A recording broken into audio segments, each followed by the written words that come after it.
Bab 1. Jangan berusaha.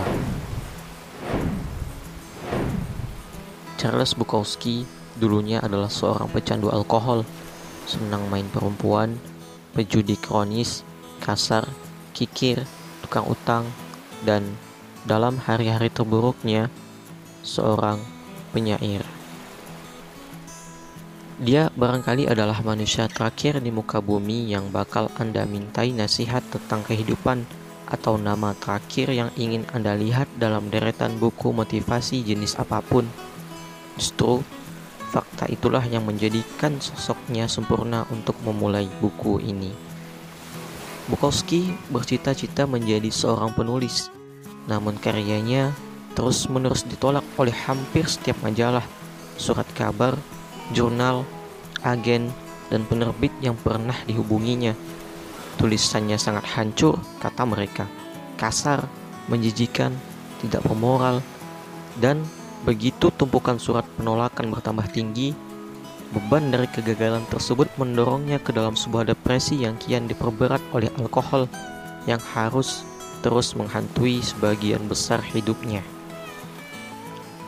Sehari-hari, Bukowski bekerja sebagai seorang penyortir surat di sebuah kantor pos.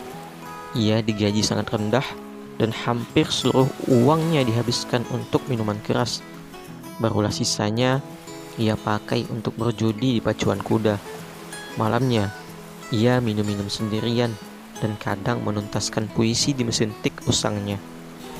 Kerap kali, dia siuman di lantai setelah pingsan semalam sebelumnya. 30 tahun berjalan tanpa arti seperti itu, hampir seluruh waktunya ada dalam bayang-bayang alkohol, narkoba, judi, dan pelacuran. Kemudian, saat Bukowski berusia 50 tahun, setelah seumur hidup merasa gagal dan membenci diri sendiri, seorang editor di sebuah penerbitan independen kecil menaruh minat yang aneh terhadap dirinya. Editor ini tidak menawari Bukowski segepok uang ataupun jualan buku yang menjanjikan. Namun, dia menaruh ketertarikan yang ganjil terhadap si pemabuk dan pecundang ini. Jadi dia memutuskan untuk memberikan satu kesempatan. Itulah peluang pertama Bukowski, dan ia sadar mungkin itu satu-satunya yang bisa didapatkannya. Bukowski menjawab tantangan sang editor. Saya hanya bisa memilih satu dari dua pilihan. Tetap bekerja di kantor pos dan bakalan sinting, atau tetap di luar sini menjadi penulis dan kelaparan. Saya lebih memilih kelaparan saja. Setelah menandatangani kontrak, Bukowski menulis novel pertamanya hanya dalam 3 minggu. Judulnya sederhana, Post Office. Di dalamnya, dia menulis, didedikasikan untuk tak seorang pun. Kelak, Bukowski mencatatkan diri sebagai seorang penulis novel dan puisi yang sukses. Dia terus berkarya dan menerbitkan 6 novel dan ratusan puisi, menjual lebih dari 2 juta kopi. Popularitasnya melampaui harapan setiap orang, terutama ekspektasinya sendiri. Kisah Bukowski ibarat amunisi untuk kultur cerita inspiratif di zaman kita. Kehidupan Bukowski mewakili perjalanan mimpi Amerika. Seorang pria yang berjuang atas apa yang diinginkannya, pantang menyerah, dan pada akhirnya meraih mimpinya. Praktis, ini seperti sebuah film. Kita semua menyaksikan cerita Bukowski dan berkata, apa aku bilang? Orang ini tidak pernah menyerah. Orang ini tidak pernah berhenti mencoba. Orang ini selalu percaya diri. Ia gigih melawan segala rintangan dan akhirnya sukses.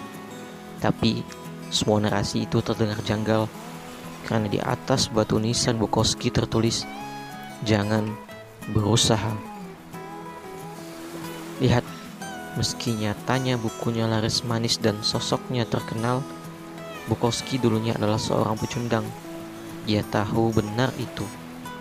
Dan keberhasilannya bukan hasil kegigihannya untuk menjadi seorang pemenang, namun dari kenyataan bahwa ia tahu kalau dirinya seorang pecundang, menerimanya, dan kemudian menulis secara jujur tentangnya.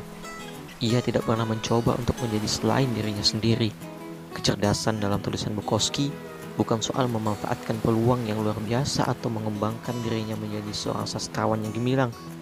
Yang ada adalah kebalikannya. Ia hebat karena kemampuan sederhananya untuk jujur pada diri sendiri sepenuhnya dan setulusnya, terutama mengakui hal-hal paling buruk yang ada pada dirinya sekalipun, dan untuk membagikan perasaannya tanpa segan atau ragu.